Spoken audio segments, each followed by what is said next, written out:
आज हम क्लास 8 के कंपोजिट मैथ्स बुक के chapter number 10 direct and inverse variation या तो आप direct variation and inverse variation इस चैप्टर को आज हम करेंगे, जिसमें हम सबसे पहले ये इंट्रोडक्शन वीडियो है। तो सबसे पहले हम डायरेक्ट वेरिएशन को कंप्लीट करेंगे, उसके बाद हम आपको इनवर्स वेरिएशन के बारे में बताएंगे। तो आप ये देख सकते हो जो चैप्टर 10 है ये दो पार्ट में डिवाइड है, एक तो डायरेक्ट वेरिएशन और एक इनवर्स वेरिएशन। ठीक है, तो सबसे पहले हम डायरेक्ट वेरिएशन को कंप्लीट करते हैं।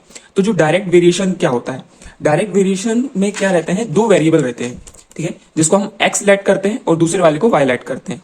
ठीक है, तो डायरेक्ट वेरिएशन में क्या होता है कि जैसे अगर कुछ कोई भी आइटम है दुनिया में, कोई भी चीजें हैं, अगर उसका प्राइस बढ़ता जाएगा, ठीक है, तो साथ साथ उसमें वाई का भी प्राइस बढ़ता जाएगा। ठीक है, तो उसकी भी वैल्यू बढ़ती जाएगी। प्राइस बोल रहा हूं मैं, वैल्यू बढ़ती जाएगी। एक्स की अगर वैल्यू बढ़ती जाएगी तो वाई की भी वैल्यू इंक्रीज होती जाएगी। जैसे कि एग्जांपल की अगर मैं बात बताऊं तो यहाँ पर मैंने लिख कर रखा है, जैसे कि यहाँ पर ऊपर मैंने लिखा है चॉकलेट्स और नीचे उसका है प्राइस। ठीक है, इस टेबल में मैंने शो किया है। एक चॉकलेट्स का प्राइस है 5 रुपीज। ठीक है, तो दो चॉकलेट्स का कितना होगा 10 रुपीज, बिल्कुल सही है। और 3 चॉकलेट्स का कितना होगा 15। तो आप देख पा रहे हो कि जैसे जैसे चॉकलेट्स बढ़ते जा रहे हैं, ठीक है, तो उनके प्राइस भी क्या है, बढ़ते जा रहे हैं। तो इससे ये पता चलता है कि ये जो टेबल है ये डायरेक्ट वेरिएशन में, मतलब इसका मतलब कि ये जो चॉकलेट्स है हमारी, ये जो आइटम है, इसको हम आइटम कहेंगे, कुछ भी आइटम, इसको हम एक्स बोलेंगे। ठीक है, क्या बोलेंगे इसको हम, एक्स। तो ये जो एक्स है ना, तो ये भी इंक्रीज होते जा रहे हैं। अब यहाँ 1 थे, फिर यहाँ पे बढ़ के हो गए 2, यहाँ पे बढ़ के हो गए 3। ठीक है, तो ये भी इंक्रीज होता जा रहा है। ठीक है, वैसे सेम यहाँ पर उसके जो प्राइस है उसी के साथ साथ क्या होते जा रहे हैं, इंक्रीज होते जा रहे हैं। तो जो प्राइस है उसको हम क्या लेके चलेंगे, वाई। तो अगर एक्स इंक्रीज होता जा रहा है तो उसके साथ साथ वाई भी इंक्रीज होता जा रहा है। ठीक है, तो इसी को हम कहते हैं डायरेक्ट वेरिएशन, जिसमें अगर कोई भी आइटम हो, कोई भी आइटम है ना, कोई भी आइटम हो, उसका हर एक आइटम का प्राइस होता है। ठीक है, तो हर एक आइटम जब बढ़ता जाएगा, ठीक है, हर एक आइटम जब बढ़ता जाएगा तो उसका प्राइस भी इंक्रीज होता जाएगा। तो इसका मतलब ये है कि अगर आइटम बढ़ते जा रहे हैं और उसका प्राइस भी बढ़ता जा रहा है तो वो डायरेक्ट वेरिएशन में आएगा। तो ये तो मैंने बता दिया, ये होते हैं डायरेक्ट वेरिएशन। एग्जांपल से आपको थोड़ा आइडिया हो गया होगा।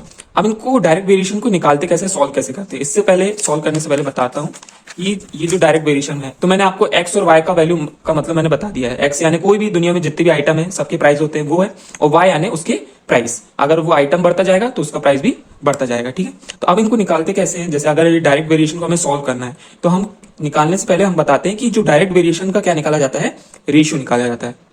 इसका डायरेक्ट वेरिएशन का रेशियो निकाला जाता है। ठीक है, तो इसको हम इस तरह से लिखते हैं, एक्स अपॉन वाई, वाई के फॉर्म में। तो अगर एक्स अपॉन वाई के फॉर्म में है ना, और अगर इसको सॉल्व किया जाएगा तो उसकी जो वैल्यू आएगी, है ना, वो क्या आएगी, सेम आएगी।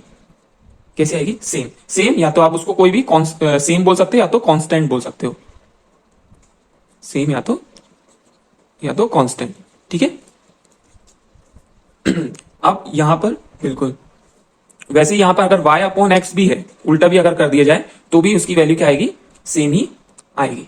ठीक है, अब इधर तो इसमें भी सेम और कांस्टेंट, अगर सेम और कांस्टेंट नहीं आ रही है तो ये डायरेक्ट वेरिएशन नहीं है। तो सिंपल है डायरेक्ट वेरिएशन का कि इसका हम रेशियो निकालते हैं, जो भी x की वैल्यू होगी उसी के अपॉन में उसकी y की वैल्यू होगी। कैसे, अब एग्जांपल में देख लीजिए इसी क्वेश्चन को जो मैंने यहाँ पर कर रखा है।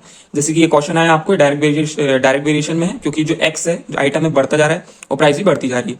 डायरेक्ट वेरिएशन में आप देख पा रहे हो यहाँ पर जो x है, यहाँ पर जो x है चॉकलेट, पहला वाला जो x की वैल्यू है 1 है ना, उसके अपॉन में ये क्या है 5। तो इसको हम यहाँ पर ले सकते हैं x अपॉन वाई, क्या ले सकते हैं 1 अपॉन 5। इस तरह से मैं समझाने की आपको कोशिश कर रहा हूं।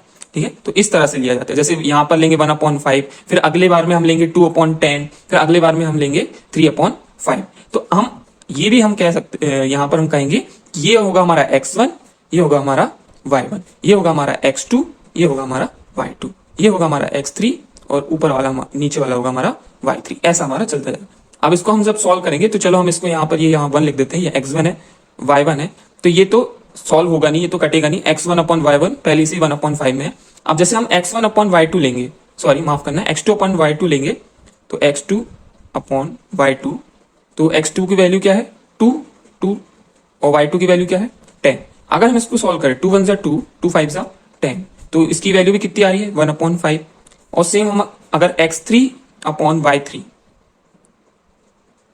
दोनों को लें तो 3/15 है ना, x3 is a 3 and y3 is a 15। तो 3 1 जा 3, 3 5 जा 15। तो आप ये देख पा रहे हैं कि ये जो तीनों है है ना। x1 अपॉन y1 वो भी पहले 1/5 था, x2 अपॉन y2 वो भी 1/5 था, और x3 अपॉन y3 वो भी 1/5 था। मतलब हम कह सकते हैं कि x1 upon y1 equals to x2 upon y2 equals to x3 upon y3। तीनों की वैल्यू क्या है, सेम है ना, सेम है, या तो आप कह सकते हैं कांस्टेंट है। तो डायरेक्ट वेरिएशन का यही रहता है कि इसके हम क्या निकालते हैं, ये हम इसके रेशियो निकालते हैं। ठीक है, इसी तरह से जो उसकी ऊपर जो x1 की जो वैल्यू होगी उसी के नीचे y1 की वैल्यू आएगी, जो x2 की होगी वो y2 के नीचे होगी, जो x3 की होगी वो y3 के नीचे होगी। हम उसको क्या करेंगे, काटेंगे, कट करने से क्या निकल के आएगा, जो भी वैल्यू होगी काटने से क्या होगी, सेम, तीनों की वैल्यू क्या आएगी, सेम आएगी। ठीक है,